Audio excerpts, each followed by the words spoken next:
9 or 10 at the clock. What's up? 4 o'clock. Yeah, What's with up? ATO Fox. Hello. What's your name, miss? My name is Cali. You can call me Cali. Cali? Yes, Cali, like California. Okay. Yes, sir.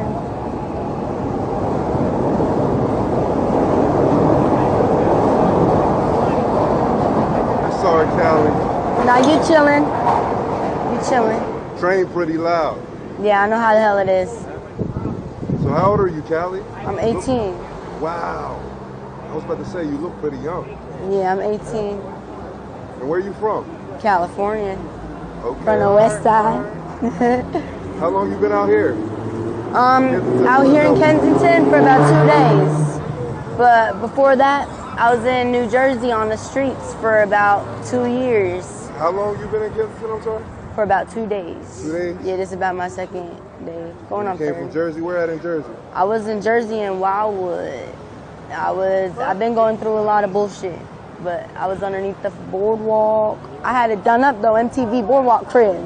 I had myself a couch under there. I had 2 benches, a trash can, made a dartboard. You're homeless down there, huh? Yeah, I've been on the streets since I was 16. Wow. What led to that? I was a ward of the state of California, and as everybody does know, that the system out there is very foul, and they put a lot of children through a lot of torture and stuff. And I was in several abusive houses and stuff while I was in the system, and eventually I ended up in a group home when I was 16. And that group home, they illegally kicked me out of the group home along with 2 other girls. One returned. But ever since then, I've just been on the streets trying to figure out how to do it by myself. Thank you. What's the relationship like with your parents, Cali? I never actually got to know my parents. I was taken from them at a very young age. And I have a picture of the last day we had together, but I don't have no memories of them. Sorry to hear that, Cali. It's all right. I mean, it is what it is. What it ain't, it's never gonna be.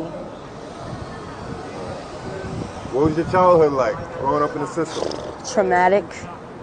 Every single day I went through either getting the shit beat out of me, getting put down, like I've had some very, very, very torturous things happen to me. Like there's a couple cases that I had on me from a couple dudes and stuff.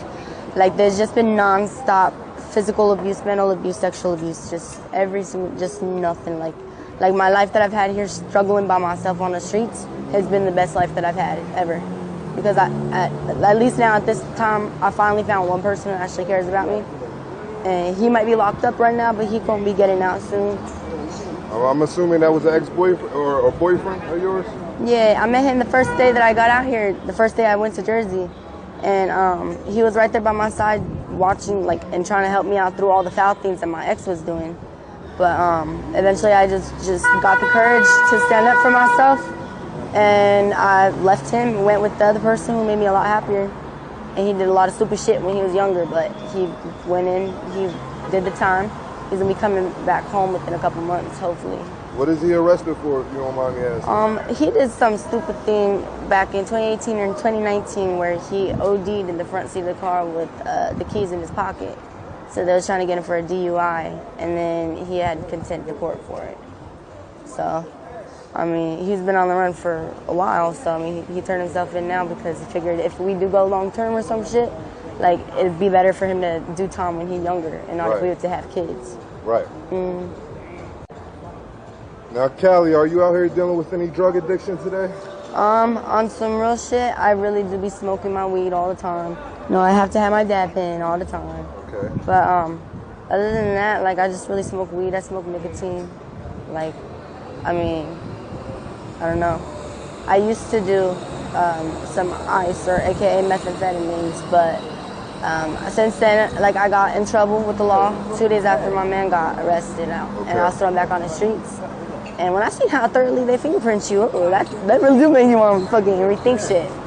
But yeah, when I saw how thoroughly they fingerprinted me, but at the same time though, it's real out here on these streets and shit. So sometimes it's kind of not preferable to go to sleep.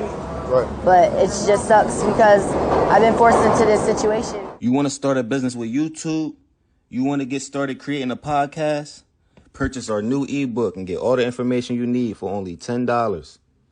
My name is ATM Ray, and I will offer informative steps, advice, and ideas to seek potential success in YouTube and podcasting. Remember, get all the information you need for only $10. Link is below or above. What brought you to Kensington? I came out here with one of my homies that's a tattoo artist. Yeah. But I guess he tattooing. Okay, you tattooing. Yeah, he did this for me. He actually surprised me with that. So first I got my anniversary. That's nice. And then he did that. And he's gonna teach me how to tattoo. He's gonna hook me up with a kit. Yeah. Yeah, but I mean I used to do a lot of drawing and stuff before when I was like in school and shit. And like I wrote some lyrics and stuff. Cali, I think your style. I think so too, hopefully. You got that, hippie type. Yeah, my going on. I like that. That's cool. My mom, she was like, from what I heard, she was a gypsy that did. She was a red Wiccan, so she did black magic and white magic, and she made Ouija boards. My dad, he was a Native American chief, so he left the tribe to marry my mom. Right. So I guess it kind of made my little cursed ass. I had such bad luck, such horrible with everything. Now, what's it like being homeless? Honestly, it's a struggle every day. You don't know if you're gonna, like, for me being a small female, like, I mean, I'm obviously a magnet towards all kinds of different types of people and shit. It's very, especially the weather conditions, they can be very harsh. I know that there's a lot of times that people put you down just because you are on the streets. And, like, it's really hard, honestly. Like, I have a lot of medical conditions and stuff that I can't quite, like, take care of all the way. But, like, I don't know. It's also technically illegal to be homeless in the United States. Well, at least in New Jersey. I don't know about everywhere, but, like, I've gotten my...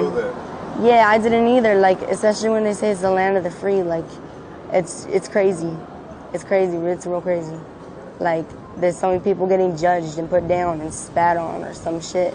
Or, like, completely harassed by the cops. But nobody takes the time to sit there and really get to know each person's story and get to know, like, what it is they went through and what it is they're going through and what it is they wish to be. I can respect that. I respect that, Cali. Yeah, like I sit here at the end of the day, even when I do have some money in my pockets, or even if it's just $1, like, if I see somebody who needs help and they ask me for $1, I'll give them that $1. Like, it's sad though, because the majority of these homeless people too on the streets are also veterans. So it's like, I don't know, it's messed up. What's your living arrangements like? Backpacking it. Sometimes, like, I mean, just recently I met this tattoo person, Tito Tats, and he's been letting me kind of bunk around with him, but like he kind of told me tonight I might have to stay on the streets out here. So I mean, I'm probably just gonna be walking around all night. I don't know. But like other than that, like, I don't know. It's an adventure every day, that's for sure, though. Do you like it out here in Kensington? Actually, honestly, yeah. It's actually, like, I know it's real. I know it's dangerous. I know that it ain't nothing to be played with. But at the same time, I know it's kind of fucking, I don't know. There's something that's just homey about this type of shit. Like, it's a thrill. Not even a thrill, nah. Just, I don't even know how to explain it. Like, I was raised in the system my whole life. Very sheltered, very abused. Right. But my dad, so his mom was a Native American chiefess. And my dad, well, he wasn't, but like, he didn't really come from too much of like the hood type shit. My mom was born in Wayne, Michigan, though. My dad, her dad was born in Detroit. Is it having freedom what you enjoy? Is what? Having freedom what you really enjoy? Honestly, it's something I've always sought. Especially like when I was in the system, I'd always be locked in the room, looking outside the window, wondering like, oh, it must be amazing to go out there. Then afterwards, I ended up on the streets, and I would be on the streets looking at the houses inside the windows, like, damn, man, I wish I was back in there. Like, it's hard to. It's definitely really hard to keep motivated and to. There you go. Okay, wait, and I also forgot what was the question. What's your favorite color? My favorite color, honestly, I don't know. There's so many different colors, and they're all a mix of each other. But honestly, I would say probably the color that I'm the most comfortable with would be something like black or something. Just because of the simple fact that that's kind of like that bottom line between the light and the dark, which make color. And I've felt like my whole life I've just been dragging along the bottom line. But I've gained, like, I don't let it put me down. If anything, I let it strengthen me more. Because I know that, yeah, like, anytime I get happy, something always got to go wrong. And it's always got to make me fall again. But at least since I'm on the bottom line, I can make sure nobody else has to come down this low again. I can push them all back up. Cali, What's up? what do you want to be in life? Honestly, I just want to be happy. I just want to be happy. I just want to be loved. I just want to be okay for once. Not just because I say so. When's the last time you felt that happiness? Or, that type of feeling? Honestly, I've only felt it for a real short amount of time, probably for about almost 8 months, honestly, when I was with my man that just got locked up. But like my whole childhood, I've been tortured so much to the point where I went from admiring myself in doorknobs because I couldn't see the mirror to crying when I would look at myself in the mirror and just wondering why I had to be so ugly. Just wondering why the hell I had to be me. I wanted black hair. But like my man that I'm with now, he somehow got it to where I don't cry no more when I look in the mirror. Like I started finally trying to stand up for myself. Like it just sucks. It feels like I just got what I prayed for my whole life, but it's already gone again until further notice. What's your next move? What's your next plan?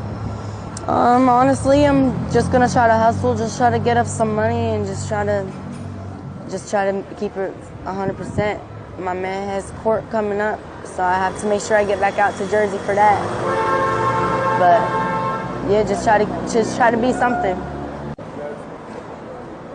How much money are you making, would you say, like a day? Let's just say I've been trying to make up $1,000 for my man's bail since around April 20th when he got locked up. For about almost a month of that time, I had $43 in my pocket straight, no more, no less. And then since then, like I've tried to get in a few jobs on the boardwalk and stuff, but I was supposed to walk out of there with $6 a day. Like I wasn't gonna have that, so then I left thinking I could make more money cleaning, but I don't know. It just is in my life, my luck. It's just nothing ever really goes all the way right. But I mean, I don't know. I'm hoping one day I can just sit there and just be able to rest in peace. Well, not rest in peace like that. Hold on. Rest assured, knowing that I can peacefully make like however much money I need to be able to survive and stuff, not have to stress it. I hear you. Yeah. How did you end up in Wildwood? I ended up in Wildwood because somebody I met on the chatting app Kik, K-I-K. I met him on fucking Kik, and he flew out to California, picked me up when I was kicked out of the group home and thrown on the streets, and he took me out here promising me like, oh, my mom can help, blah, blah, blah. Where I stayed under the boardwalk, just getting fucked up by him too. Like he made like all kinds of things just a whole lot worse, but I'm away from that now. What was he doing to you? He was physically abusive. He was just not, like, instead of trying to do anything to help us grow, he would be walking trash can to trash can on top of the boardwalk. Like, and I hated, like, sitting there and, like, having to do any of that. But at the time, I was still a minor.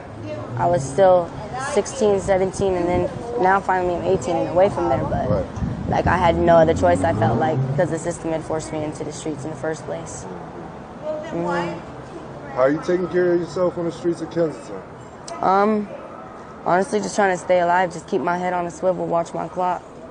I know I gotta to keep my guard up around here. Like, I might be new, but I'm not dumb. I have a lot of street smarts. Like, I know that if worst case scenario, if anything went to the worst, I know that I could either sit, I don't know. Honestly, I don't know. I just know that I got some peeps right here though for now. So I'll just probably tell them around, follow them. Cali, What's up? not gonna lie, I feel really bad for you. I do. I don't ask for you to feel bad. I do. If anything, I ask for people to to look up and like, even though you might not have known, like you don't know that much of my story at all, like just know that it is possible, even though it hurts so much going through everything, even though sometimes you might want to give up. Like, just know that the moment before you give up is usually the moment right before a miracle happens. Cali.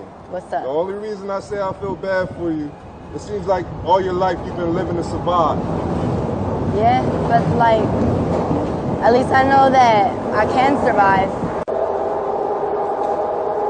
Like I said before the loud train came, all your life it seems like you've been fighting for survival. Yeah, at least I know that I can survive though. Like, it's never over when you get bloodied or when you get bruised or fall down. It's not over when you even die. It's only over when you give up. Like, I've survived things that they claim is not humanly possible to survive, and I've survived it. Sitting there going over 2 weeks without water or food. Like, it's very hard to do, yes. It's very excruciatingly painful, yes, but eventually that pain, it goes away. It's just if you hold on. And that goes for more than just starvation or anything. It goes with everything. There's going to be that pain, yes, but eventually, if you hold on long enough and you do what you're supposed to do, that pain's going to go away. Cali, does Kensington surprise you? The speed of it, everything that's going on? Like, I know you see the prostitution, the drug use. I mean, I'm from California. Like, I'm used to sitting up there and like, this is definitely like, yeah, there's a lot of people, a lot more population here and stuff. But in California, like, I lived from like in places where people will run up to you in a mall and try to take your kid out of your arms. Like, if you've heard of the Gabriel Hernandez case, I lived in the same city that he lived in Victorville, California. Like, I was like, there's another little, like, there's all kinds of crazy bullshit that's going on out there. Like, so I mean, honestly, it's I don't know, but one thing I do know is that the most dangerous people are not dangerous people.